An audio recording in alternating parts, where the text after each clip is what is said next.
दोस्तों, क्या आपको पता है कि वॉरेन बफेट ने एक बार एक पूरी कंपनी खरीद ली थी सिर्फ उसका एक प्रोडक्ट ट्राई करने के बाद। कहानी ऐसी है कि 1972 में वॉरेन बफेट के जो बिजनेस पार्टनर थे चार्ली मंगर, उन्होंने सीज कैंडी नाम की एक कंपनी थी उसके बारे में वॉरेन को बताया जो कि चॉकलेट्स बनाती थी। उस कंपनी में इन्वेस्ट करने से पहले वॉरेन बफेट ने क्या किया कि वो एक दिन किसी शॉप में गए और उस कंपनी की चॉकलेट को टेस्ट किया और वो उसकी क्वालिटी से इतने इंप्रेस्ड हो गए कि उन्होंने वो पूरी कंपनी खरीद ली $25 मिलियन में।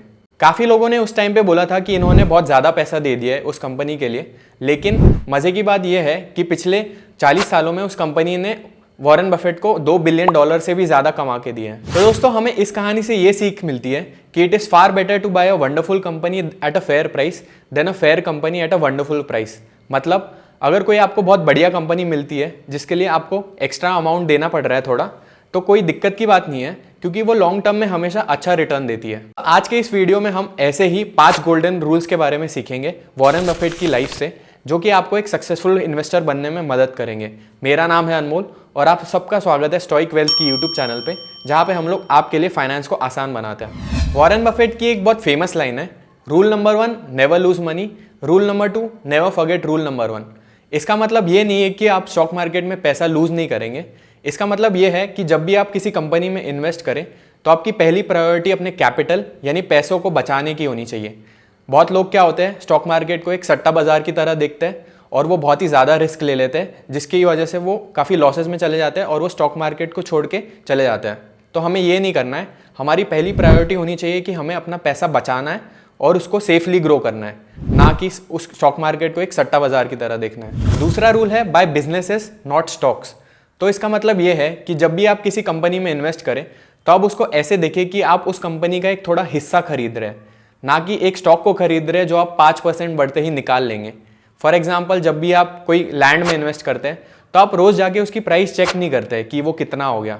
तो वैसे ही हमें स्टॉक्स को एक लॉन्ग टर्म पर्सपेक्टिव से देखना है और स्टॉक मार्केट में जब भी आप इन्वेस्ट करें तो आपका टाइम होराइजन जो है वो 3 से 5 साल मिनिमम होना चाहिए। बस आपको जो है उस कंपनी को रेगुलरली ट्रैक करना है जिससे आपको पता चले कि वो सही से चल रही है या नहीं। वॉरेन बफेट का तीसरा गोल्डन रूल है invest in what you understand. तो दोस्तों, आपको उन्हीं कंपनीज या सेक्टर्स में इन्वेस्ट करना है जिसके बारे में आपको नॉलेज हो। तो फॉर एग्जांपल, अगर आप किसी बैंक या आईटी कंपनी में जॉब करते हैं तो आपको उस सेक्टर के बारे में काफ़ी नॉलेज होगी और जब आप ऐसी कंपनीज में इन्वेस्ट करेंगे तो आप एक बेटर इन्वेस्टमेंट डिसीजन ले पाएंगे। काफ़ी लोग जो है वो कोई भी कंपनी या फालतू के क्रिप्टो कॉइन्स में इन्वेस्ट कर देते हैं जिसके बारे में उनको कोई भी नॉलेज नहीं होती, और आप ऐसे देखेंगे कि 99% केसेस में लोगों को लॉस ही होता है जब वो ऐसे इन्वेस्ट करते हैं बिना सोचे समझे। तो आपको जो है उन्हीं कंपनीज या सेक्टर्स में इन्वेस्ट करना है जिसके बारे में आपको समझ हो। चौथा रूल है प्राइस इज व्हाट यू पे, value is what you get. दोस्तों, हम सबके पास जो है वो लिमिटेड पैसा है और हमारा गोल ये होना चाहिए कि उस पैसे को बहुत बढ़िया वाली कंपनीज में लगाएं, ना कि ऐसी आलतू फालतू कंपनीज में। फॉर एग्जाम्पल, अगर आपके आसपास कोई थिएटर है और उसमें कोई मूवी रिलीज होती है जिसकी टिकट प्राइस है अराउंड 500 रुपये, तो वो मूवी आप तभी देखेंगे जब आपको लगता है कि वो उस 500 रुपये को जस्टिफाई करती है, यानी वो पैसा वसूल मूवी है, तभी आप देखेंगे।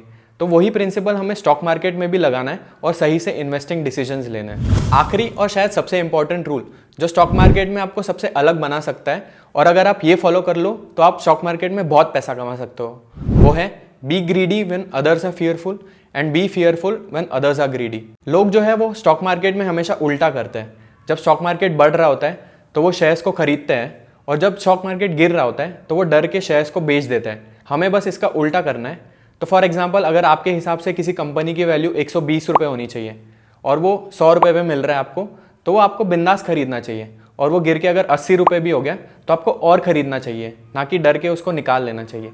तो ये प्रिंसिपल अगर आप सही से समझ गए तो आप स्टॉक मार्केट में बहुत पैसा कमा सकते हो। फॉर एग्जाम्पल, कोविड में हमने देखा कि मार्केट ऑलमोस्ट 40-45% से क्रैश कर गया था।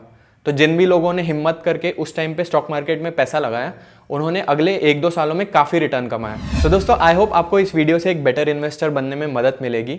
अगर आपको वीडियो पसंद आया है तो इसे लाइक ज़रूर कर देना और अपने दोस्तों के साथ ज़रूर शेयर कर देना ताकि वो भी बेटर इन्वेस्टर्स बन पाए। और हमारे यूट्यूब चैनल को सब्सक्राइब ज़रूर कर देना, इससे हमें काफ़ी मदद होती है। मिलते हैं अगले वीडियो में।